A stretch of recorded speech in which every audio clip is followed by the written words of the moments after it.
Hmm.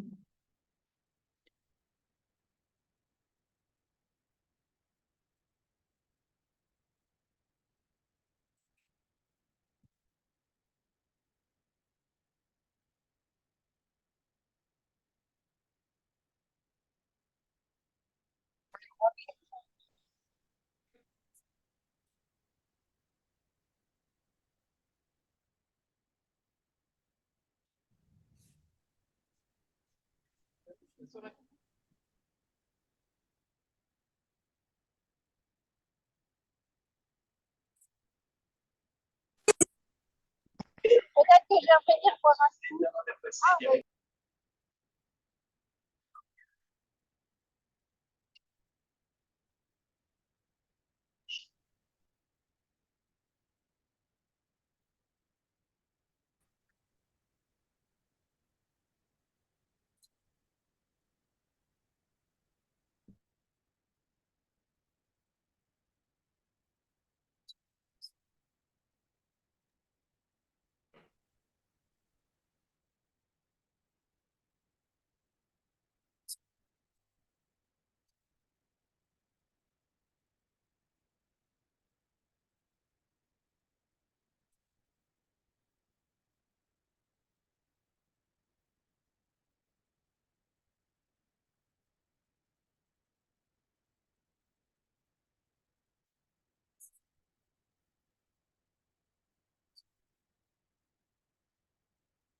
Bonjour à tous. Est-ce que on peut juste avoir une confirmation dans le chat que vous nous entendez bien? Parce que j'ai supprimé tous vos micros. Enfin, j'ai désactivé tous vos micros du coup. Oui, ok, super. Merci beaucoup. Alors, on va commencer. Donc, bonjour à toutes et à tous. Bienvenue dans ce webinaire sur le thème de l'alimentation et du cycle menstruel. Donc, comment soulager ces symptômes. Donc, on fait ce webinaire dans le cadre de nos études, voilà, parce que on a acquis des connaissances qu'on voudrait vous partager. On voudrait surtout vous aider à savoir comment allier alimentation et cycle menstruel et savoir comment est-ce que ça peut nous aider, est-ce que ça peut atténuer les symptômes. Voilà. On sait qu'il y a beaucoup de femmes touchées par tout ce qui est SPM, endométriose et tout ça, même s'il y a des hommes qui sont présents et qui nous écoutent. Voilà. Donc, comme je vous l'ai dit, j'ai coupé tous vos micros pour ne pas perturber l'écoute. Si vous avez des questions, je vous laisse les noter et on aura un temps à la fin pour y répondre. Et puis, je vous laisse profiter et je vous souhaite une excellente écoute.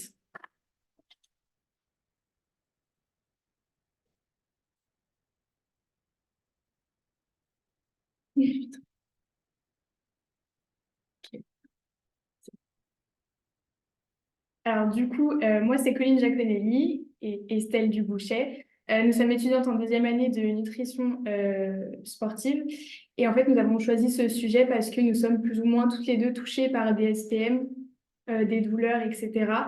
Et du coup on s'est dit qu'on pouvait forcément trouver un lien entre la qualité de notre alimentation et puis ces problèmes qu'on a. Du coup on a décidé de partager ces informations avec vous parce qu'on sait qu'il y a énormément de personnes qui sont touchées aussi comme nous. Et voilà, donc on a décidé de partager ces petites informations à tout le monde. Voilà, donc on a cherché à joindre alimentation et cycle menstruel dans ce webinaire. Donc, je vous laisse avec la suite. Alors, on va commencer tout d'abord par une première partie, donc comprendre son cycle menstruel. Ça commence par ça. Alors, comme vous pouvez le voir, donc sur le petit schéma, on a notre cycle menstruel en entier avec deux phases, donc la phase folliculaire et la phase lutéale, et surtout deux hormones très importantes dans le cycle d'une femme en général, donc les œstrogènes, qui ont pour rôle d'épaissir l'endomètre, donc il y a la paroi de l'utérus, pour accueillir l'embryon et qui fait également mûrir les follicules qui vont ensuite être relâchés lors de l'ovulation, et aussi la progestérone, donc qui est une hormone qui favorise l'implantation de l'œuf dans l'utérus. Donc sur le schéma, comme je vous l'ai dit, vous pouvez voir ces deux phases et aussi les courbes des petites hormones qui sont relâchées au cours du cycle. Donc, on va surtout s'intéresser à la courbe bleue, qui est la courbe des œstrogènes, et la courbe verte, qui est celle de la progestérone. Donc, dans ces deux phases, on voit que l'ovulation sépare donc ces deux phases Et au niveau de l'ovulation, on a la courbe jaune qui est la courbe de l'hormone lutéinisante qui va juste servir à faire relâcher le follicule. Ce qui est important ici, c'est que on remarque donc que pendant la phase de menstruation, qui est la phase rouge, le niveau d'œstrogène est bas et c'est pour ça qu'on est souvent en manque d'énergie, on est fatigué et on voit que ce niveau remonte ensuite dans la phase proliférative. Donc, et c'est à ce moment-là qu'on va ressentir un peu plus d'énergie. Voilà, donc pendant ce temps-là, on va essayer de limiter les aliments, comment dire, à IG bas, enfin IG haut, pardon, qui vont stimuler un peu les coups de, enfin qui vont induire des coups de mou et voilà. Donc pendant ce temps-là, on va écouter ses envies. Au niveau de l'alimentation, du coup, comme je vous l'ai dit, on va aussi prioriser les vitamines donc pour contrer cet effet d'œstrogène bas. Ensuite, donc pendant la phase proliférative, on a une montée d'œstrogène, comme j'ai dit. Je voulais parler de la phase lutéale, pardon. On a une montée de progestérone. Et comme c'est écrit juste en dessous, la progestérone est associée à la faim. Donc pendant ce temps-là, on va avoir plus faim. C'est d'ailleurs la phase pendant laquelle arrivent les SPM, donc les syndromes prémenstruels. Donc c'est là où on a tous les symptômes d'avant-règle, on a faim, etc. Donc là, on va pareil essayer d'éviter de se lâcher sur tout ce qui est aliments sucrés en fait, parce que ça va faire que accentuer les symptômes et l'inflammation. Voilà, donc en gros, ce qu'il faut retenir, c'est que les œstrogènes favorisent la satiété et la progestérone la faim. Euh, et que selon les niveaux d'œstrogène et de progestérone, on adapte son alimentation. Excusez-moi, ça ne marche pas quand j'appuie. Non, ok. Donc, on va faire une petite diapo sur le SPM. Donc, qu'est-ce que le SPM? C'est le syndrome prémenstruel. C'est un regroupement de symptômes qui arrivent la semaine juste avant les règles, comme j'en ai un peu parlé. Donc, on a de la fatigue, des ballonnements, des douleurs au dos, au sein, des problèmes digestifs, des crampes utérines. Voilà, ça peut être plein de choses. Donc, 50% des femmes sont touchées et 25% ont des troubles assez graves pour affecter leur qualité de vie. Donc, c'est quand même quelque chose à prendre au sérieux. Beaucoup de monde autour de vous, je suppose, et même vous, peuvent être touchés par ces symptômes. Donc, après, ils sont différents selon tout le monde, comme tous les symptômes, mais voilà, globalement, c'est à peu près les mêmes chez toutes les femmes.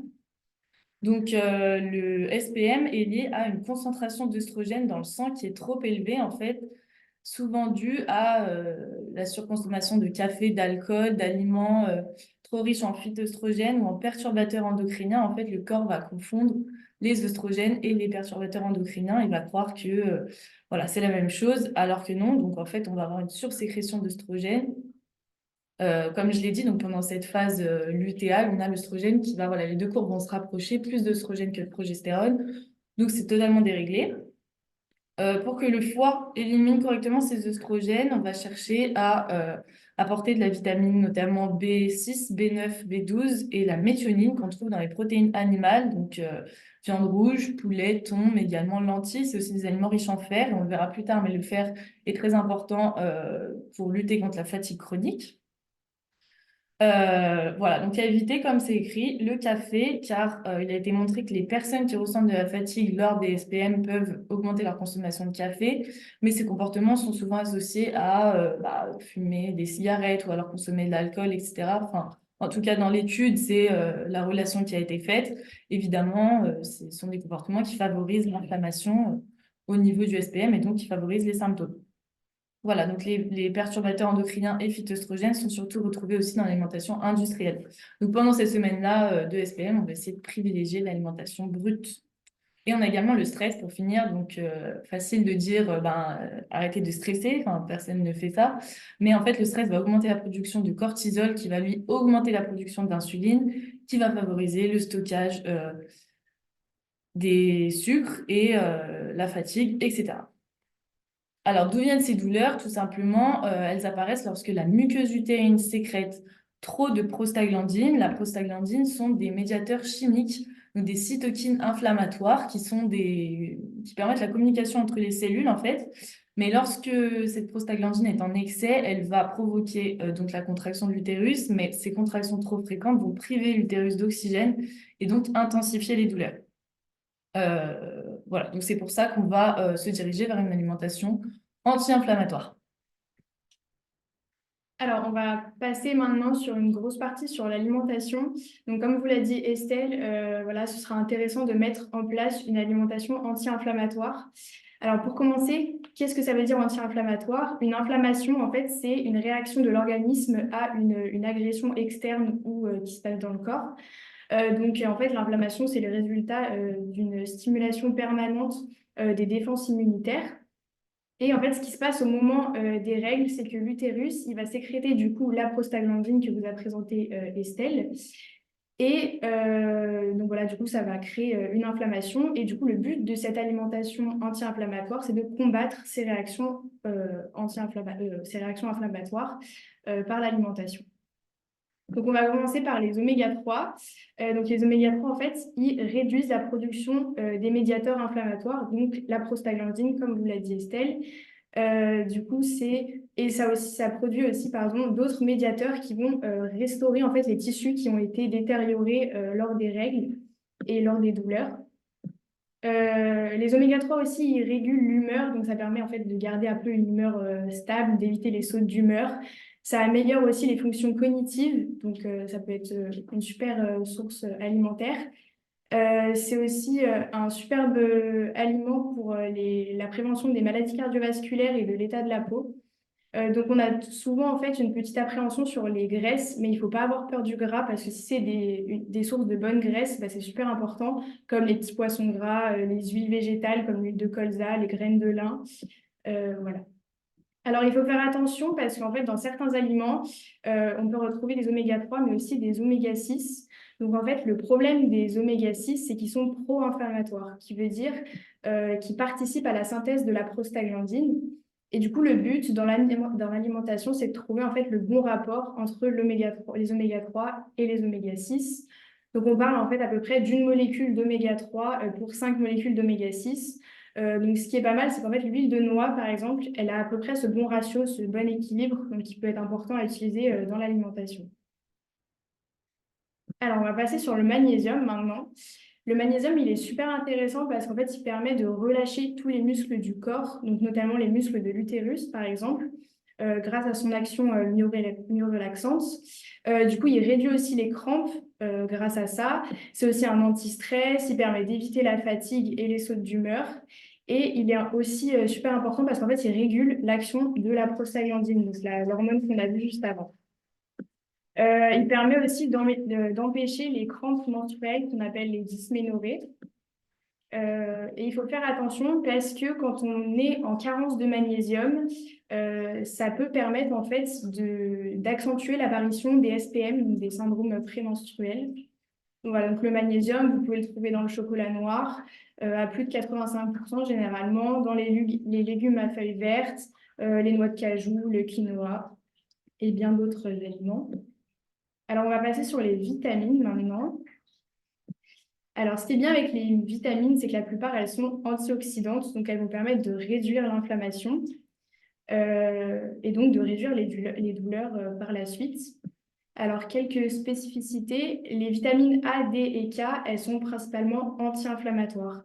La vitamine K, elle permet d'avoir une coagulation sanguine qui est normale, qui veut dire que le sang, il va pouvoir être fluide, voilà, dans le corps. Voilà, donc la vitamine E, par exemple, elle réduit l'inflammation et elle limite les crampes causées par les contractions et les douleurs.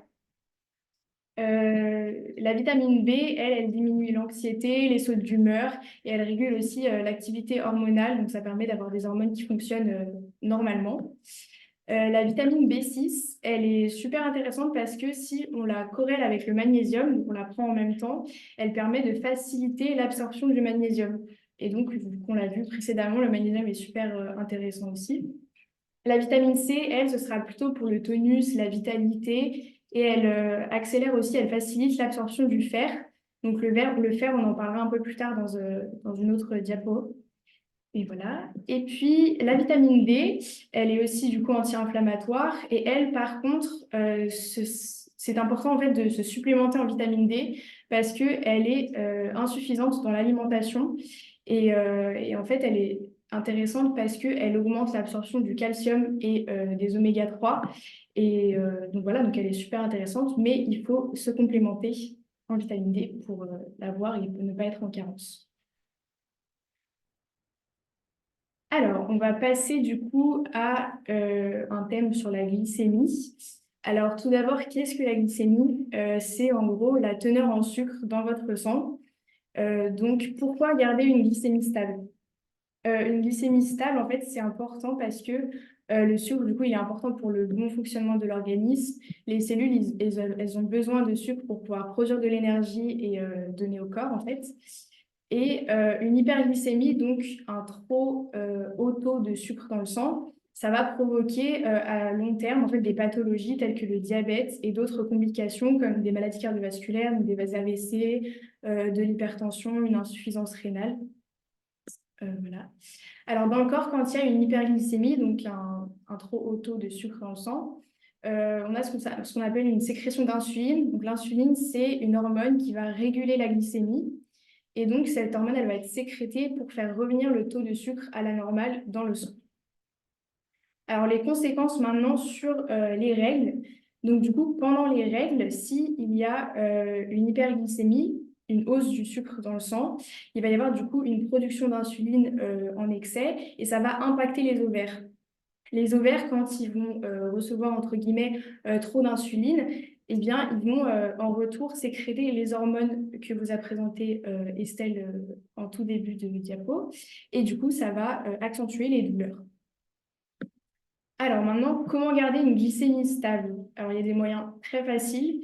On va essayer de jouer en fait sur les IG. Alors, les IG, c'est les index glycémiques. Donc, c'est la capacité d'un aliment à faire augmenter la glycémie ou pas. Donc, ça va être important de privilégier en fait les IG bas parce que les aliments ils vont être digérés plus lentement et du coup la glycémie elle va augmenter beaucoup plus progressivement dans le sang, donc c'est mieux. Et les IG élevés, à l'inverse, du coup ils vont être digérés beaucoup plus rapidement et ça va faire des pics de glycémie et du coup production d'insuline, etc. Alors, donc, par exemple, les fruits et légumes, en fait, ils sont riches en fibres. Et les fibres, ce qui est bien, c'est qu'elles vont ralentir l'absorption des glucides. Donc, en fait, ça peut être sympa, du coup, de manger des fibres et des glucides en même temps pour pouvoir ralentir cette absorption. Vous pouvez aussi jouer sur la cuisson des aliments. Par exemple, les pâtes, etc. Si elles sont cuites al dente, entre guillemets, donc pas trop longtemps, leur IG va rester normal. Alors que si vous les cuisez trop longtemps, à une cuisson longue, et ben, ça va faire augmenter les IG. Voilà, donc il est aussi important d'éviter les aliments transformés parce qu'il y a des ajouts de sucre, des sucres transformés. Et puis, vous pouvez, par exemple, prendre des protéines au petit déjeuner. En fait, ça va permettre de garder une glycémie à peu près stable sur toute votre matinée jusqu'au prochain repas. Donc, voilà.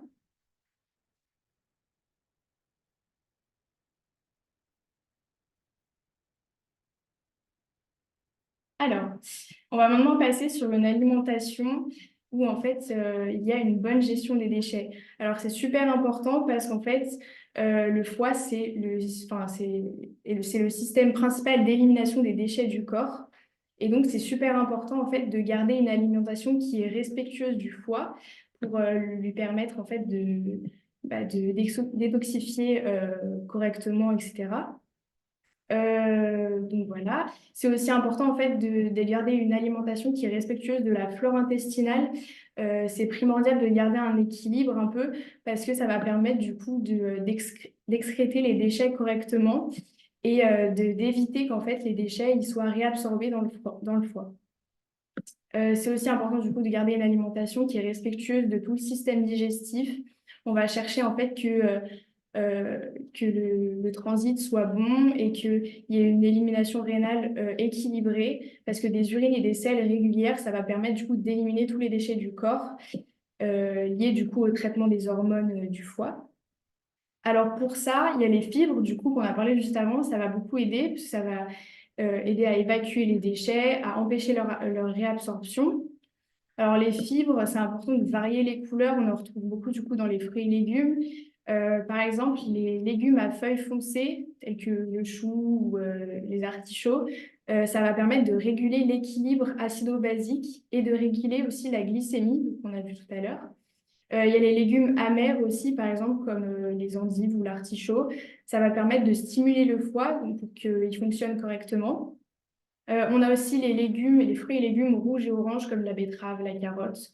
Ça va permettre, enfin, c'est des légumes qui sont généralement antioxydants. Donc, pareil, ça va permettre que le foie il fonctionne correctement. Et puis aussi, on a le chou, toutes les sortes de choux différents qui sont riches en soufre et ça va aider du coup à la détoxification du corps.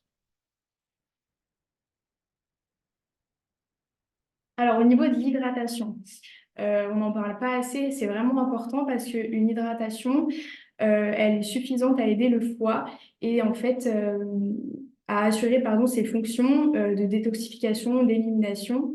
Donc notre corps, il est composé d'eau à 65% et du coup c'est important en fait qu'il reste hydraté. Donc en moyenne 1,5 litre par jour. Après si vous êtes sportif, etc., vous pouvez bien sûr boire plus, mais en moyenne c'est ça. Donc l'hydratation, ça va permettre du coup de compenser les pertes liées à la transpiration, etc. Ou alors pendant les règles, bah, tout simplement au sang qui s'écoule. Euh, Ça va permettre aussi d'hydrater tous les muscles du corps, mais aussi du coup les muscles de l'utérus. Ça va limiter les sensations de ballonnement quand vous avez mal au ventre et aussi lutter contre la rétention d'eau. Alors, il faut faire attention parce que beaucoup pensent que le café est une source d'hydratation, mais ce n'est pas le cas, donc c'est quand même à consommer avec modération. Au niveau des thés et infusions, c'est mieux, mais il ne faut pas en abuser parce qu'en fait, il y a des tanins qui sont présents du coup dans le thé et qui vont limiter l'absorption du fer. Donc, le fer, on en parlera tout à l'heure. Merci Colline. Donc on va tout de suite passer aux aliments inflammatoires du coup. À modérer. Donc, maintenant qu'on a vu tout ce qui est important de consommer, on a donc deux grands groupes, donc les produits laitiers et le gluten, principalement qui vont venir inflammer en fait à bas bruit. Donc, une inflammation à bas bruit, c'est silencieusement en fait le corps est inflammé et on a les cellules qui sont tout le temps en train de lutter contre ça à la place de faire autre chose, on va dire.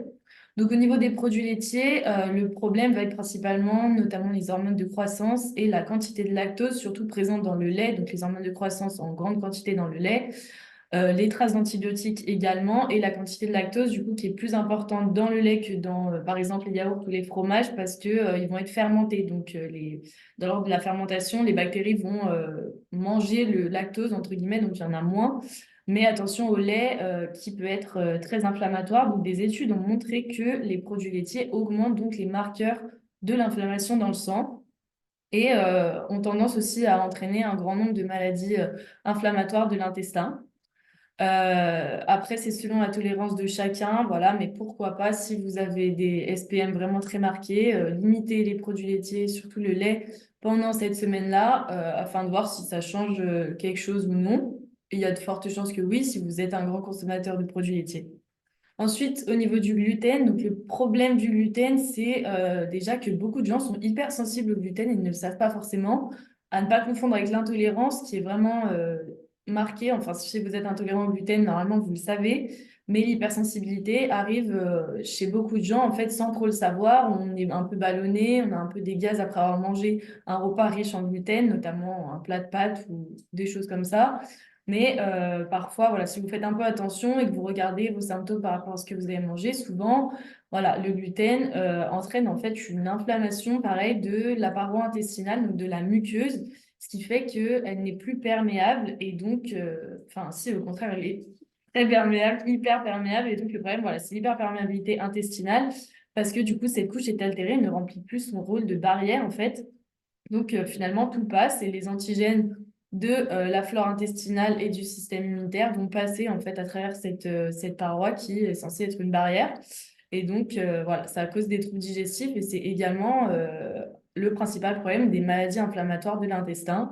Donc voilà, pareil, si vous avez des gros symptômes, limitez ces deux groupes d'aliments, donc produits laitiers et gluten, pendant un temps, voir si ça s'améliore ou non. Et il y a de fortes chances que oui, parce que c'est quand même des aliments qui sont très présents dans notre alimentation. Donc, au niveau du coup des nutriments à privilégier, on en a trois. Donc, on a le calcium, le fer et les fibres. Alors, au niveau du calcium, donc j'ai dit juste avant que les produits laitiers étaient à limiter, mais heureusement, vous trouverez du calcium dans d'autres aliments que les produits laitiers, notamment tout ce qui est herbes aromatiques, basilic, thym et menthe. Alors, on n'en met pas à chaque fois une dose énorme, mais elles sont vraiment très riches en minéraux, calcium, magnésium, voilà, plein de minéraux. Donc, chez les personnes atteintes de SPM, le calcium il a été démontré qu'une supplémentation en calcium diminue la gravité des symptômes et également la dépression et la fatigue. Donc, vous en trouvez aussi dans tout ce qui est fromage à pâte dure, comme je vous ai dit tout à l'heure, fermenté, le parmesan, le comté et la tome. Il peut donc aider à réduire les symptômes parce que c'est un neurotransmetteur qui comment dire, il est lié à la production de sérotonine, qui est connue comme l'hormone du bonheur et de l'humeur. Donc, en fait, ça va directement réguler tout ce qui est fatigue et dépression. Au niveau du fer, donc, on en a un peu parlé tout à l'heure, donc on va le retrouver surtout dans tout ce qui est viande rouge, boudin noir, chocolat noir, à 85% et plus. Donc, si vous avez des règles abondantes, vous êtes sûrement souvent en manque de fer et beaucoup de femmes sont en manque de fer sans le savoir. Et un manque de fer participe réellement au maintien de la fatigue chronique en fait. Donc, des fois, c'est juste pour ça que vous vous sentez un peu fatigué tout le temps, vous mangez peut-être pas assez de fer. Attention, si vous êtes végétarien ou végétarienne, voilà, bien regarder les aliments dans lesquels vous pouvez trouver du fer pour avoir une consommation suffisante.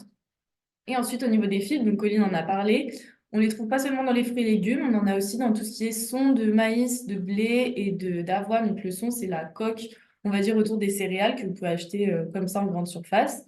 On a aussi dans le fenouil et puis bien sûr dans les crudités, tout ce qui est un peu filandreux, quoi, la patate douce, tout ça. Donc les fibres, elles vont nourrir le microbiote qui fabrique des acides gras qui luttent contre les inflammations. Donc c'est vraiment un aliment santé numéro un, quoi, c'est très important parce que le microbiote va en fait éviter les troubles du transit et c'est un facteur santé vraiment important aussi dans la prévention des cancers colorectaux et des maladies du coup inflammatoires. Donc voilà, on va essayer d'aller chercher tous ces nutriments dans notre alimentation si on veut vraiment maximiser nos symptômes, maximiser nos chances de du coup réduire les symptômes. Voilà.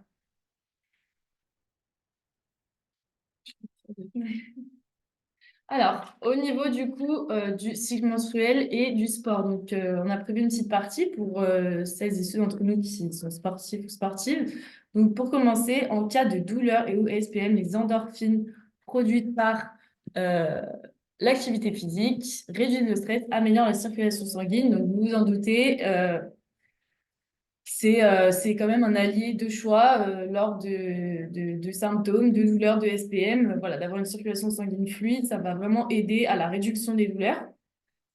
Alors, comme vous pouvez le voir, donc j'ai remis le petit schéma du début et j'ai mis en dessous donc entraînement en force et entraînement en endurance modérée. En fait, c'est pour montrer que l'œstrogène joue un rôle dans cette pratique sportive parce qu'il peut influencer la capacité du corps à utiliser l'énergie stockée. Donc, pendant la phase proliférative, là où vous voyez que nos œstrogènes sont en augmentation, on a également l'énergie et la performance qui est augmentée. Donc, à ce moment-là, c'est intéressant de privilégier l'entraînement en force. Il y a certaines études qui ont montré que l'entraînement en force pendant cette phase folliculaire proliférative, là où les œstrogènes sont en augmentation, on remarque une augmentation de la force musculaire vraiment significative par rapport à un entraînement en force pendant la phase lutéale. Attention aux perturbateurs endocriniens trouvés dans les aliments industriels parce qu'ils vont vraiment perturber complètement ce mécanisme. Donc, on va vraiment chercher à avoir une alimentation brute, comme je l'ai dit déjà tout à l'heure. Au niveau de la phase lutéale, quand on voit que le niveau d'œstrogène baisse un peu, on a donc une diminution de la force physique. Voilà, ça fonctionne ensemble. Les muscles et les tendons sont également plus faibles et plus sujets aux inflammations. On évite les aliments IGO, on augmente la consommation de fer et de vitamines, comme on a dit. Voilà, donc ce qu'il faut retenir en gros, œstrogène, voilà, et quand l'œstrogène est descendu, on va privilégier un entraînement plutôt en endurance modérée, de la mobilité, etc. Je ne vous dis pas de faire du yoga, c'est juste que si vous voulez vraiment gagner de la force musculaire, c'est peut-être pas la phase idéale, quoi. Il faudrait peut-être plus le faire en début de cycle. Voilà, voilà. Écoutez, c'est tout pour cette diapo. Alors, pour terminer, du coup, ce petit diaporama, on vous a mis, du coup, quelques recettes, enfin, recettes entre guillemets, c'est plus des infusions parce que, en fait, les herbes, donc en tisane, en thé, ont beaucoup, en fait, de bienfaits. Et voilà, et en fait, elles ont toutes des bienfaits différents. Donc, on a trouvé ça important de vous mettre, puis de vous partager pour que vous puissiez essayer. Du coup, comme on a dit précédemment, c'est important en fait de ne pas en consommer tout au long de la journée parce que du coup, il y a des tanins qui vont réduire l'absorption de certains nutriments. Alors en premier, du coup, on va parler du fenouil. Alors le fenouil, il va permettre d'équilibrer en fait les hormones et aussi de réduire les maux de tête et les troubles de l'humeur. On a aussi le gingembre, donc lui, il est anti-inflammatoire, il est aussi énergisant, donc ça va vraiment vous donner un petit coup de boost pendant la journée, et il aide à réduire du coup les crampes menstruelles, pardon. On a la cannelle, donc la cannelle, elle va soulager les douleurs, elle peut aussi raccourcir la durée des menstruations, et puis elle a un bienfait sur le système reproducteur. On a la sauge qui va permettre en fait d'apaiser les troubles digestifs, les ballonnements et de diminuer les bouffées de chaleur qu'on peut avoir lors des règles.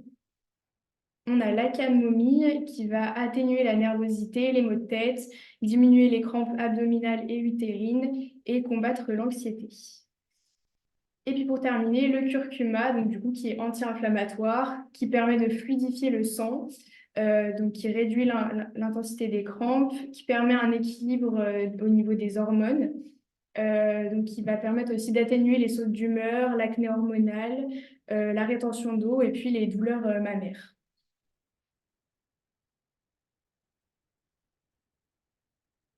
Faut pas. Donc voilà, on a terminé ce webinaire. J'espère que vous avez plu. Et puis si vous avez des questions, n'hésitez pas. Écoutez, on a 5 petites minutes pour répondre à vos questions si vous en avez. Je vous laisse soit écrire dans le chat, Prendre la soit parole. oui, activer votre micro si vous le pouvez.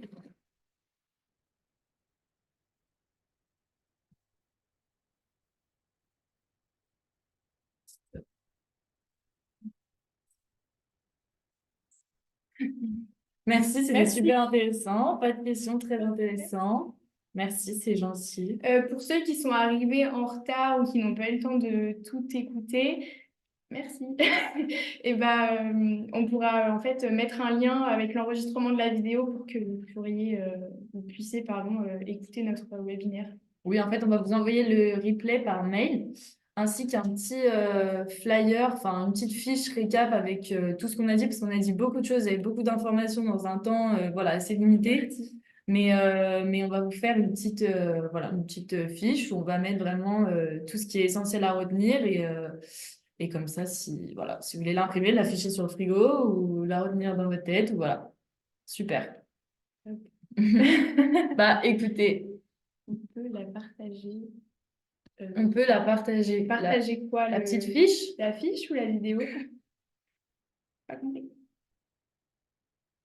Peut-être la fiche. Je sais pas, on n'aura pas la réponse.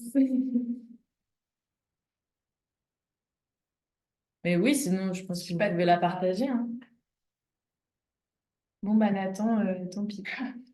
Ah, Ah bah oui, carrément. bah oui, bien sûr. À toute ta famille, même si tu veux, Nathan.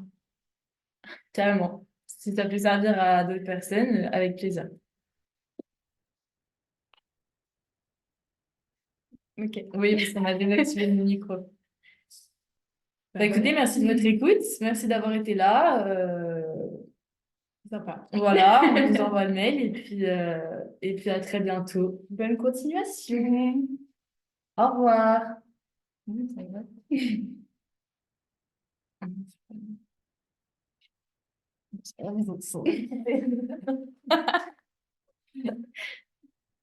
Salut. Attends, il faut que j'arrête le...